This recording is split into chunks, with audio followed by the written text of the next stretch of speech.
자, 오늘 변화시키는 성령님께서 함께 말씀을 나누기를 원합니다. 자, 우리 좌우계십니까? 함께 인사하겠습니다. 자, 사랑의 하나님이 함께 하십니다. 사랑의 하나님이 함께 하십니다. 사랑의 하나님이 함께 하십니다. 좋으신 하나님, 우리를 사랑하신 하나님, 이 시간 저와 여러분 가운데 함께 하는 줄로 믿습니다. 아멘. 자, 오늘 본문의 말씀은 사울이 다메섹 도상으로 가다가 예수님 만나서 변화되는 모습을 말해주고 있습니다. 자, 사울은 하나님에 대한 열심을 가지고 있었지만 그러나 예수가 그리스도임을 알지 못하였습니다. 자, 사울은 바리새인 베냐민 지파요, 그리고 당시에 여러 가마리알 문화에서 배운 사람이었고 또 특권층에 해당하는 나면서부터 로마 시민권을 얻은 사람이었습니다. 자, 사도 바울은 쉽게 얘기하면 바로 그 당시 유대 사회에서 엘리트라고 말할 수 있습니다. 자, 그런 그가 또 하나님에 대한 열심을 가지고 하나님을 섬깁니다. 그런데 바로 예수라는 자가 나와서 내가 그리스도요 하고 하니 바로 이 사울은 그것을 견딜 수가 없습니다. 자, 그래서 사울이 바로 스데반 집사가 준대로 앞장을 쓰게 되어지고 대제사장의 공문을 받아서 다메섹에 가서 그곳에 사는 그리스도인들도 잡아다가 결박하여 바로 옥에 가두고자 가게 되어집니다. 자, 함께하는 일행들과 다메섹으로 가다가 예수의 음성을 듣게 되어지고 그리고 그가 그 즉시로 눈이 멀게 되어집니다. 자, 사람들의 인도함을 따라 다메섹에 오게 되어지고 그가 먹지도 아니하고 마시지도 아니하며 바로 기도하게 되어집니다. 자, 예수님이 누구인가? 자, 예수님이 어떠한 분이신가? 자, 과연 그분이 그리스도이신가? 하면서 기도할 때 바로 다메섹에 사는 아나니아라는 제자에게 예수님이 나타나셔서 말씀합니다. 자, 너는 곧 지금 집 가라는 거리로 가서 사울을 찾아 그에게 안수하라 말하게 되어집니다. 자, 아나니아가 깜짝 놀랍니다. 깜짝 놀라 말하기를 내가 여러 사람들이 듣기를 이 사람은 그리스도 예수를 믿는 사람을 핍박하는 자라고 알고 있었고 또 이 다메섹에 온 것도 예수를 믿는 사람을 잡을 권한을 가지고 그 사람을 잡아 바로 옥에 가두고자 함이라고 들었는데 어찌하여 내가 가서 그 사람을 위하여 기도하리까? 자, 아나니아는 이해할 수가 없습니다. 근데 주님 말씀합니다. 주님께서 말씀하기를 바로 그 사람은 바로 내가 내 이름을 위하여 바로 하나님의 영광을 위하여 택함 받은 자다. 자, 이방인에 가서 복음을 증거하는 자로 바로 그가 쓰임을 받게 될 것이다 하면서 바로 아나니아를 보내게 되었습니다. 자, 17절에 보니 아나니아가 떠나 그 집에 들어가서 그에게 안수하이르되 형제 사울아, 주 곧 내가 오는 길에서 나타나던 예수께서 나를 보내어 너로 다시 보게 하시고 성령으로 충만하게 하신다 하니. 자, 성령 충만하게 하신다 하니 하면서 그에게 안수하게 했을 때 자, 사울이 성령 충만함을 얻게 되어지고 눈에서 불 같은 것이 벗어나 다시 보게 되었다 라고 성경은 얘기하고 있습니다. 자, 이 사울이 이제 변화되었습니다. 자, 변화되어서 완전히 그의 인생이 새로운 인생이 되었습니다. 자, 사람은요 변화되기가 어렵습니다. 흔히 하는 얘기로 40이 넘어가면 그 사람이 그때 살아온 그 어떤 습관이나 이런 것들을 고치기가 굉장히 어렵다라고 얘기합니다. 즉 40 전까지는 어떻게 좀 바꿀 수가 있지만 40이 넘어가면 힘들다는 것입니다. 그리고 50이 넘어가면 거의 불가능하다라고 얘기합니다. 그래서 우리 주변 가운데 막 답답한 사람이 있거나 말이 안 통하는 사람이 있거나 그런 사람 억지로 바꾸려고 하지 마십시오. 왜 안 바뀝니다. 사람은 스스로 못 바꿔요. 바꿀 수 있는 존재가 아닙니다. 자, 이 사울이 근데 예수님 만나고 성령으로 충만하니까 자, 그는 변화되는 사람이 되었습니다. 자, 그래서 빌립보 4장에 보면 이 사울이 이렇게 고백을 합니다. 자, 사울이 이름을 바꿔 바울이 되어지는데 바울이 되어서 고백하기를 내가 궁핍하는 것으로 말하는 것이 아니라 어떤 형편인지 내가 자족하기를 배웠노니 내가 비전에 처할 줄도 알고 비천에 처할 줄 알고 풍부에 처할 줄도 알아 모든 일에 배부르며 배고픔과 풍부와 궁핍도 일체의 비결을 배우더라. 내게 능력 주시는 자 안에서 내가 모든 것을 할 수 있느니라. 이렇게 고백을 합니다. 자, 이 고백이 무엇이냐? 자, 그가 복음을 증거하면서 바로 취와 배고픔과 또 여러 가지 일을 만나는데 그 모든 어떠한 형편인지 내가 자족하기를 배웠더라 고백합니다. 자, 좋을 때뿐만 아니라 나쁠 때도, 형편이 어려울 때도 그가 만족하는 법을 배웠노라, 이렇게 고백을 합니다. 자, 얼마 전에 페이스에 보니까 어느 분이 올렸더라고요. 이제 제가 지난번에도 말씀드렸지만 세계 여러 조사 기관이 있는데 뭐 기관마다 조금씩 순위가 다르지만 항상 파라가이는 아주 좋은 랭킹 안에 들어갑니다. 그러니까 어느 기관이 조사하다 만에 파라가이는 행복한 나라 순위에 보면은 상위 랭킹에 올라가게 되어집니다. 우리가 볼 때 이 사람들이 뭐 그렇게 행복할 것인가 볼지 모르겠는데 참 마음이 넉넉하고 그러니까 행복한 것 같습니다. 뭐가 많은 것을 가져야 행복한 것이 아니라 내가 이 사람들에서 우리가 배울 수 있는 것은 적어도 내가 가진 것이 많지 않아도 만족할 줄을 안다 하는 것입니다. 만족할 줄을 안다는 것입니다. 근데 사람이 만족할 줄을 모르면요, 아무리 많이 가져도 기쁨이 없습니다. 행복하지 못합니다. 가지면 가질수록 더 갖고 싶어 하는 것이 사람의 마음이기 때문에 그렇습니다. 자, 근데 이 사도 바울은요, 예수님 만났습니다. 성령으로 충만하게 되었습니다. 그리고 그가 변화되었습니다. 엘리트 중에 엘리트 있던 사도 바울이 말하기를 내가 추위와 굶주림 가운데서도 내가 일체의 비결을 배웠노라, 그리 고백하게 되었습니다. 자, 이 사도 바울, 자, 그렇게 단순하게 그 입술의 고백뿐만 아니라 그의 모든 삶 가운데 그가 성령으로 인하여 변화되는 것을 보게 되어집니다. 자, 우리 스스로 아까도 제가 말했지만 사람은요 쉽게 변화되지 않습니다.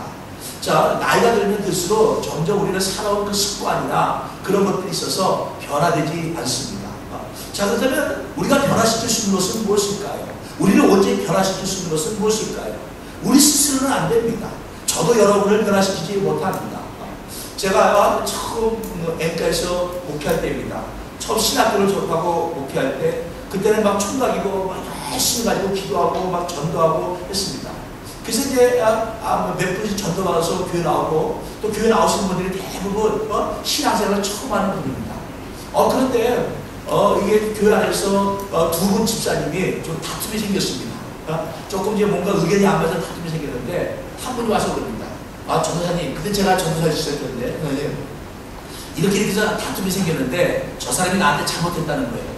그러니까 저한테 가서 그 사람이 잘못했으니까 행동을 바꾸라고 얘기 좀 해달라는 거예요. 그래서 제가 그랬습니다. 제가 가서 얘기하면 바꿔질까요? 그럼 주의 종인데 가서 얘기하면 당연히 바꿔야죠. 그러면 제가 얘기하면 집사님은 바꾸겠습니까? 그랬습니다. 제가 얘기한다고 바꿔지나요? 안 바꿔집니다. 제가 얘기하면 그렇게 해야죠 라고 할지 모르지만 그러나 이 성격이 안 바뀌어집니다. 타고난 성격이나 자기 살아온 습관이 어찌 이렇게 바뀌어지겠습니까? 그건요 우리 스스로 못 바꿉니다. 제가 하나님 말씀을 선포하니까 제가 얘기하면 그게 바뀌어집니까? 그렇지 않습니다. 오직 우리가 정말 참된 예수님을 우리 안에 만나고 그리고 성령을 충만하게 되어지면 성령의 능력으로 우리를 바꿔줄 수 있는 것입니다. 성령의 능력으로 우리는 변화되어질 수 있는 것입니다. 자, 사울이 무엇을 변화되었을까요? 그가 바로 예수님 만났습니다. 그리고 성령의 충만함을 얻었습니다. 자, 그래서 그게 바뀌어진 것이 무엇일까요? 우리 함께 따라해보겠습니다. 자, 영혼이 변화되었습니다. 영혼이 변화되었습니다. 자, 사울, 오늘 제가 다시 한번 말씀을 보겠습니다. 자, 18절을 봅니다. 17절 하반부터 보겠습니다. 형제 사울아, 죽은 내가 오는 길에서 나타났던 예수께서 나를 보내어 너로 다시 보게 하시고 성령으로 충만하게 하신다 하니 즉시 사울의 눈에서 비늘 같은 것이 벗어져 다시 보게 된지라. 자, 이렇게 말씀하고 있습니다. 자, 사울의 눈에서 비늘 같은 것이 벗어서 다시 보게 되었다는 것입니다.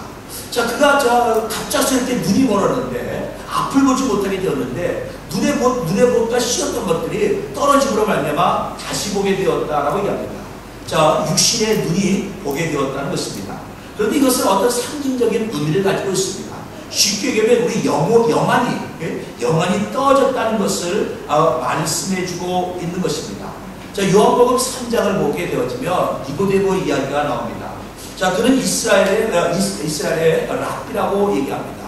자, 많은 사람들에게 하나님 말씀을 가르치는 자입니다. 그런데 그가 한밤중에 예수님을 찾아옵니다. 자, 예수님을 찾아오고 바로 하나님이 보내신 자가 아니면 이와 같은 많은 기적과 표적을 행할 수가 없습니다. 하면 예수님께 물어봅니다. 자, 사람이 어찌하면 거듭날 수 있습니까? 그랬을 때 예수께서 말씀합니다. 진실로 예수께서 말하기를 사람과 주실전에게 이르니 사람이 거듭나지 아니하면 하나님 나라를 볼 수 없느니라 하고 이야기가 되어집니다.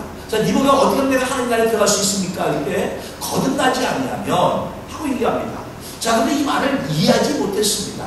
자, 니고데모는 랍비였지만 예수님 말씀을 이해하지 못했습니다. 영안이 떠지지 않으니까 하나님 말씀에 깨달음이 없다는 것입니다. 그래서 니고데모가 이렇게 얘기합니다.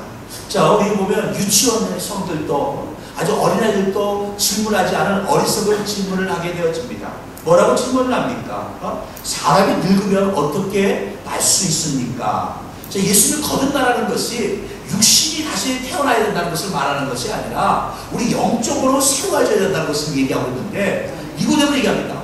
아니, 내가 나이가 몇인데, 아니 지금 살아온 세월이 몇인데 내가 어떻게 다시 날 수 있습니까?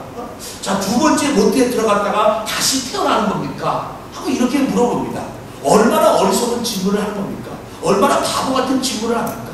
니고데모가 어리석은 사람입니까? 모자란 사람입니까? 아닙니다. 니고데모는 뛰어난 사람입니다. 똑똑한 사람입니다. 자, 유대인을 랍비라고 얘기하고 있습니다.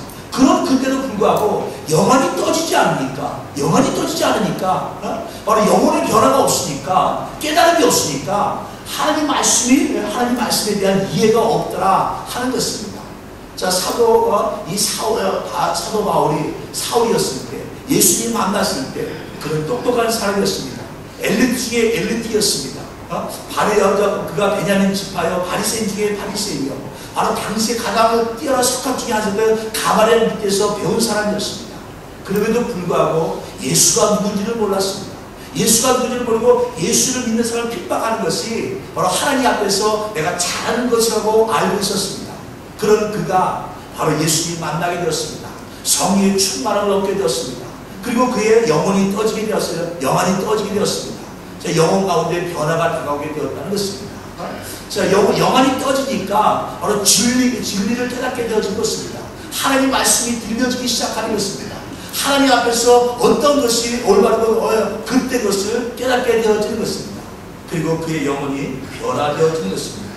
자, 우리가 깨달음을 얻게 되어지면요 우리 영혼은 변화되어지는 것입니다. 자, 이 깨달음은요 단순히 성경 공부를 많이 해야지 깨달아지는 것이 아닙니다. 내가 그냥 와서 어느 큰 교회 가서 어느 교회 가서 아니 말씀을 참 증거하는 교회 가서 말씀을 듣는다고 깨달아지는 것이 아닙니다. 여러분들이 가게에서 그냥 시간 날 때마다 유명한 목사님들 설교를 갖다가 다운받아가지고 CD를 듣고 그러면 변화되어집니까? 그러면 큰 믿음의 사람이 되어지고 훌륭한 사람이 되어지고 하나님 기뻐하는 사람이 되어집니까? 물론 하나님 말씀을 듣는 것은 좋은 것입니다. 그러나 그런다고 해서 1년 365일 여러분이 CD로 말씀을 듣는다고 해서 변화되는 것은 아니라는 것입니다. 하나님의 영 성령께서 우리 안에 역사하게 하는 것, 내가 성령의 충만함을 받아야지만이 우리는 변화될 수 있다는 것입니다. 아멘. 사람들은 우리 성령의 충만함을 받아 바로 영혼이 떠지고 우리 영혼이 변화되어지는 역사가 일어나기를 주의 이름으로 축원합니다. 아멘. 자, 두 번째로 사울은 어떤 변화가 있었습니까? 우리 함께 따라합니다. 자, 인생관이 변화되었습니다. 인생관이 변화되었습니다. 모든 사람들은요 살아가면서 부모를 통해서 또 여러 가지 교육을 통해서 어떤 가치관을 가지게 되어집니다. 자, 그 가치관이 옳고 그름을 떠나서 사람들은 자기가 가치관을 가집니다. 자, 오늘날 많은 사람들은 바로 재물에 대한 물질에 대한 가치관을 갖습니다. 물질이 많으면 최고다 하는 그런 가치관을 살고 사는 사람들이 굉장히 많습니다. 자, 우리 주변 가운데 내가 재물에는 초월하고 자기가 얻은 수익의 상당 부분을 남들을 위해서 어려운 사람을 위해서 구제하고 애를 씁니다. 그러면 우리는 그들을 위해서 박수치면서 훌륭한 사람이라고 얘기합니다. 그렇지만 우리 자신은 그렇게 못 삽니다. 야, 저 사람 정말 훌륭해. 어떻게 저렇게 많은 사람들을 구제할 수 있지? 어떻게 많은 사람들에게 저렇게 사랑을 베풀 수 있지? 참 굉장히 훌륭해. 아주 그냥 우리는 그렇게 그 사람을 칭찬합니다. 그러나 우리는 그렇게 살지도 못하고 또 살려는 마음도 갖지 못합니다. 자, 우리는 뭐냐면 우리의 가치관은 다르기 때문에 그렇습니다. 자, 사람들은 갖고 자기가 가진 가치관이 있습니다. 그런데 이 사울이 바로 성령 충만함을 받고 난 후에 어떤 가치관을 가지게 되었습니까? 자, 빌립보 3장 7절 이하에 그는 이렇게 고백을 합니다. 자, 그러나 무엇이든지 내게 유익하던 것을 내가 그리스도를 위하여 다 해로 여길 뿐더러 또한 내가 모든 것을 해로 여김은 내 주 그리스도 예수를 아는 지식이 가장 고상함을 인함이라. 내가 그를 위하여 모든 것을 잃어버리고 배수물로 여김은 그리스도를 얻고 그 안에서 발견되게 하려 하느니 내가 가진 의는 율법에서 난 것이 아니요 오직 그리스도를 믿는 믿음으로 말미암은 것이니. 아멘. 사도 바울이 뭐라고 고백합니까? 자, 무엇이 내게 유익하던 것 그런 것을 나는 이제는 다 해로 여길 뿐만 아니라 배설물로 여겼다라고 합니다. 그전에는 나를 위해서 내가 건강하게 살아야지, 내가 항상 부유하게 살아야지, 내가 권력을 가져야지, 나를 위해서 유익되었던 것들이 이제는 배설물로 여겨졌다는 것입니다. 아무것도 아닌 걸로 더러운 걸로 여겨졌다는 것입니다. 오직 그리스도를 아는 지식이, 그리스도를 믿는 믿음이 가장 고상한 것이다, 가장 귀한 것이다, 함께하게 되었다는 것입니다. 그렇다고 해서 우리가 세상 가운데 살면서 세상에서 얻는 모든 것이 잘못됐다는 것이 아니라 그 사울이 그전에는 자기가 정말 자기를 위해서 얻는 것들이 야, 건강이 최고다, 권력이 최고다, 재물이 최고다 이런 마음을 가졌더라면 지금은 바로 예수 그리스도를 믿는 믿음이, 예수를 아는 것이 최고다 하는 것입니다. 다른 것들은 다 중요하지 않다는 것입니다. 다른 것들은 다 그저 내게 있어서 그렇게 내 삶 가운데 있어서 인생 가운데 있어서 특별히 중요한 것이 아니다 라고 얘기하고 있는 것입니다. 바로 그리스도를 아는 지식이, 바로 그리스도를 믿는 믿음이 최고다라고 얘기하고 있는 것입니다. 자, 인생관이 변화되었다는 것입니다. 자, 우리는 어떻습니까? 이 주일날 주 앞에 나와 예배를 드립니다. 우리 말씀을 듣고 찬양하며 또 우리 하나님 앞에서 우리의 마음을 드립니다. 자, 들은 말씀을 곰곰이 묵상도 해봅니다. 자, 그런데 우리 인생관이 변화되었습니까? 우리 인생관이 변화되지 않으면요, 우리 신앙생활하면서 피곤합니다. 왜요? 우리 인생관이 변화되지 않으면 내가 하나님 말씀과 내 삶이 자꾸 충돌하기 때문에 그렇습니다. 하나님 분명히 말씀합니다. 무엇을 먹을까, 무엇을 마실까, 무엇을 입을까 걱정 근심하지 마라. 이는 다 이방인들이 구하는 것이다. 너에게 이것이 있어야 할 줄을 하나님은 아시리라 말씀합니다. 그래서 먼저 그의 나라와 그를 구하라고 얘기합니다. 그런데 우리는 그 말씀을 듣지만 아이고 그거 아무나 그 말씀 지킬 수 있나? 아이고 뭐 목사님은 그렇게 할 수 있어? 아이 강대사님은 그렇게 얘기하지. 아이 또 우리는 그렇게 못 살아 하면서 많은 사람들이 자신의 인생관을 가지고 자신의 가치관을 가지고 살아갑니다. 그러면 자꾸 신앙생활이 피곤한 거예요. 왜 자꾸 하나님 말씀하고 내가 가진 가치관하고 충돌하니까 내가 가진 충돌하니까 힘든 겁니다. 얼마 전에 뉴스를 보니까 제가 고등학교에서 한국에서 선생님이 이제 학생인데, 자, 박정희 대통령은 친일파다, 박정희 대통령 독재를 통해서 우리나라가 발전이 더뎌졌다, 그런 얘기를 했습니다. 학생들이 다 듣고 있는데 한 학생이 아마 집에서 부모님한테 다르게 배웠겠죠. 그 얘기입니다. 선생님, 제가 알고 있는 건 다릅니다 라고 하겠습니다. 그 선생하고 학생하고 충돌이 됐습니다. 선생님 볼 때는 괘씸합니다. 선생님 얘기하면 학생이 네 하고 들어야 되는데 손을 번쩍 들고 선생님 그거 아닌 것 같아요. 선생님 틀린 것 같습니다. 선생님 자존심이 상했습니다. 그래서 말다툼이 일어났습니다. 말다툼이 일어나고 선생님 이 학생이 괘씸하게 돼가지고 성적을 조금 낮춰서 줬습니다. 그때 부모가 또 열받아가지고 학교를 쫓아왔습니다. 이런 선생님 내쫓아야 된다 해가지고 그걸 냈습니다. 자, 왜 그렇습니까? 자, 누가 옳고 그름을 떠나서 자, 선생님과 학생과 가진 가치관이 다르니까 충돌하더라 하는 것입니다. 자, 제가 하나 예로 든 건데, 내가 살아가는 방식이 있습니다. 내게 인생에 가장 중요한 것이 있습니다. 내가 소중히 여기는 것이 있습니다. 그런데 하나님 말씀과 어긋납니다. 그러면 신앙생활 하면서 하나님 믿고 나가지만 자꾸 자꾸 충돌하는 겁니다. 자꾸 하나님 말씀과 내 생활이 충돌하는 거예요. 내 삶과 하나님 말씀이 자꾸 충돌합니다. 그러면 피곤한 거예요. 피곤한 겁니다. 왜요? 하나님 말씀대로 살든지, 아니면 아예 하나님을 저버리고 내가 살고 싶은 대로 살든지, 이러면 문제가 없는데, 하나님을 믿고 하나님 안에서 살아가고 싶은데, 하나님 말씀대로 살려니까 내 인생의 가치관을 버려야 되는데, 그걸 버리기가 힘든 겁니다. 그래서 하나님은 믿지만, 그러나 나는 내 나름대로 내 가치관을 가지고 살아갑니다. 그러니까 자꾸 충돌하니까 힘들고 어렵게 살아가게 되어집니다. 자, 우리는요, 성령의 충만함을 받아 우리 인생의 가치관이 변화되어야 합니다. 우리 인생관이 변화되어야 합니다. 건강이 우선이 아닙니다. 재물이 우선이 아닙니다. 우리 자녀들이 우선이 아닙니다. 내가 이 땅에서 성공하고자 하는 그 목적이 우선이 아닙니다. 하나님을 아는 지식, 하나님과 함께 동행하는 삶, 이것이 우선이 되어야 합니다.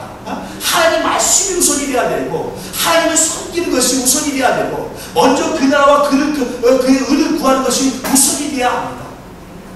그렇게 우리 인생관이 바뀌게 되어지면, 우리 가치관이 바뀌게 되어지면 신앙생활이 기쁘고 즐겁습니다. 그런데 이게 안 바뀌게 되어지면요, 신앙생활에서 많은 사람들이 피곤하다고 얘기합니다. 많은 사람들이 힘들다고 얘기합니다. 왜요? 자꾸 충돌하니까 힘들 수밖에요. 자꾸 충돌하니까 내가 피곤할 수밖에 없지 않습니까? 우리 인생관이 바뀌면 교회 와서 봉사하는 것도 기쁨이고 즐거움이 되어집니다. 내가 먼저 그 나라와 그를 구하는 것이 내 인생관인데, 그것이 내 가치인데, 내가 이 땅에 살아가는 목적이 주를 섬기는 것이 내가 이 땅에 살아가는 목적이 되어지는데 얼마나 기쁩니까? 주를 섬기는 것이, 예배드리는 것이 얼마나 기쁩니까? 그런데 하나님을 섬기고 하나님의 복받고 구원받고는 원하지만, 내가 하나님을 섬기지만 내 인생의 가치관은 그런 것이 아닙니다. 내 인생의 가치관은 그런 것이 아니라 건강입니다, 재물입니다, 이 땅에서 성공입니다, 다른 것에 내 인생의 가치관을 두고 있습니다.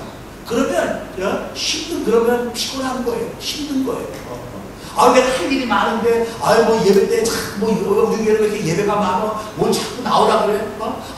교회에서 내가 할 일이 많은데 이것도 봉사라, 저것도 봉사라, 왜 자꾸 이런 거 봉사라 그래? 자꾸 부닥치고 힘들어지게 되어지는 것입니다. 우리 사랑하는 우리 스스로는 바뀔 수가 없습니다. 하나님 말씀 듣고 그래 하고 깨달음을 얻지만, 하나님 말씀을 듣고 그래 그 말씀이 진리야, 그 말씀 안에 살아가야지 하고 그냥 깨달음을 얻지만, 그러나 실제로 우리를 변화시키지는 못합니다. 온전히 우리를 변화시킬 수 있는 것은 바로 하나님의 성령입니다.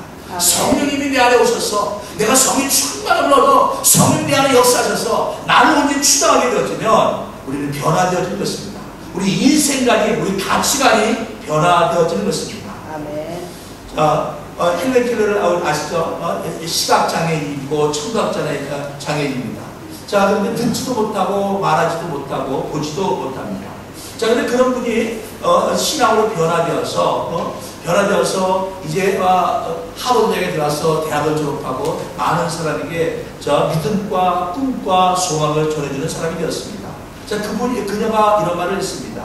자, 시각장애인으로 태어난 것보다 더 불행한 것은 시력은 있으되 잘못된 이 가치관을 가지고 살아가는 것입니다.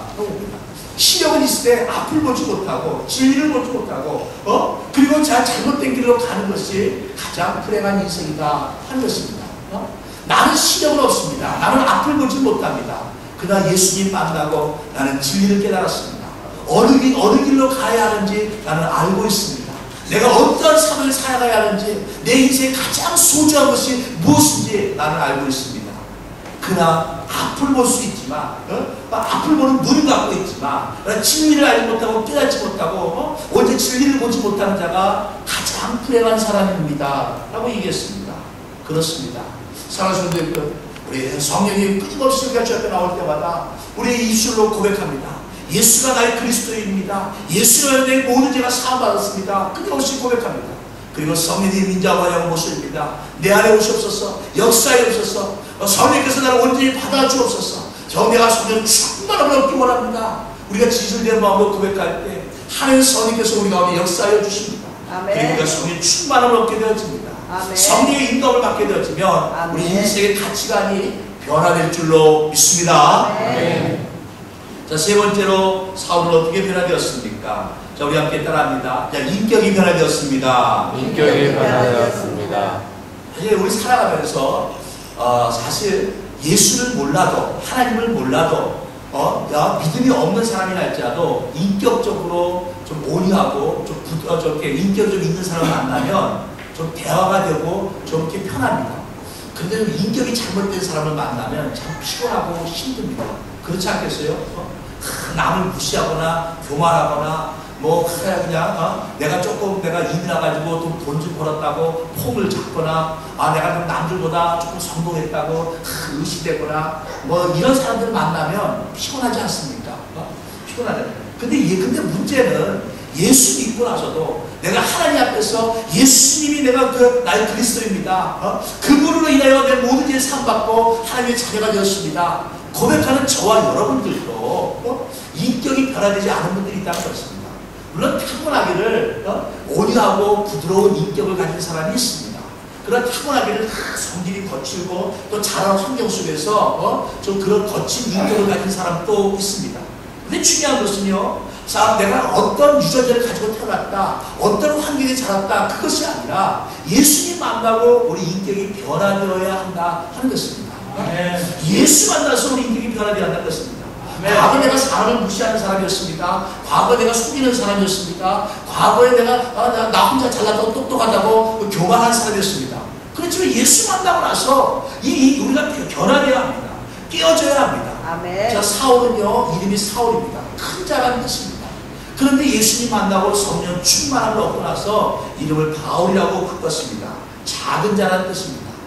자, 그 자는 큰 자라고 얘기했습니다. 나는 큰 자다 하고 합니다.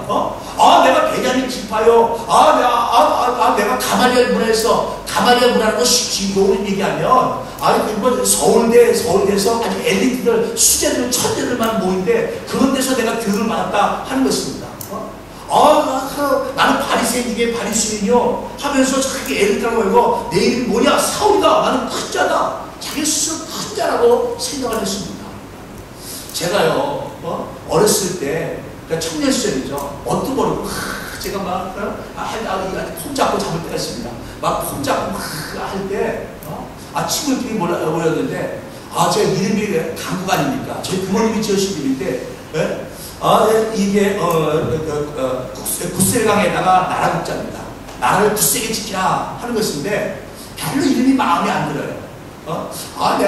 내가 이게 멋진 사람인데, 이름이 좀 그런 것 같아요. 그래서 내가 따로 하나 이름을 만들었습니다. 홀 하나 만들었습니다. 우습죠? 청년 시절 때 내가 이름 하나 만들었습니다. 그래서 기울병 바다 해가지고 경해. 내가 바다가 길어지면 어떻게 됐어요? 바다가 길어지면 쥐가 멸망하겠지만 바다가 길어지니까 그만큼 바다를 기를 수 있는 만큼 바다를 움직일 수 있는 만큼 나는 큰 사람이다 해가지고 제가 경해 어디서 힌트를 얻어가지고 이름을 그렇게 줬습니다. 그래서 청년 시절 때 친구가 야, 너 이름 뭐냐? 나 경해야. 근데 우리 부모님 우리 친구들 하나도 몰라요. 저놈이 갑자기 이름을 바꾸고 이상한 짓 하고 다녀. 근데 그때는요, 내가 굉장히 똑똑하고 굉장히 뛰어나고 내가 대단한 사람인 줄 알았어요. 그런데요, 살다 보니까 별로 대단한 게 아무것도 없더라고요. 대단한 게 아무것도 없어요. 예수 믿고 교회 왔는데 열심히 큰 소리 찬양했더니 다음부터 좀 조금만 작게 불러달라고 하더라고요. 왜요? 제가 찬양해가지고 음박자 다 틀려버리니까. 그래서 저는 똑똑하고 대단하고 뭐든지 잘하는 줄 알았더니 보니까 할 줄 아는 게 제대로 하나도 없더라고요. 할 줄 아는 게 하나도 없더라고요. 사울이 그랬습니다. 내가 얼마나 많이 공부를 했는데, 내가 얼마나 엘리트인데.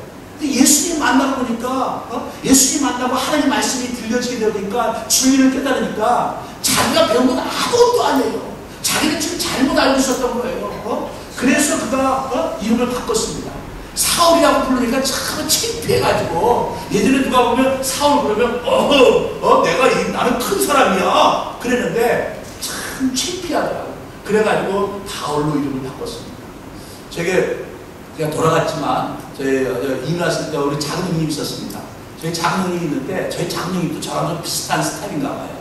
그래가지고 현지인들이 물어봅니다. 이름이 뭐냐? 물어봅니다. 저는 현지 이름이 있는데 저희 학교 형님이 현지 이름이 없습니다. 그래서 현지 이름을 하나 만들었어요. 뭐라고 했냐? 형님입니다. 형님. 그래가지고요, 이 나이 많은 사람이나 젊은 사람이나 저희 형님한테 오면 형님! 그럽니다.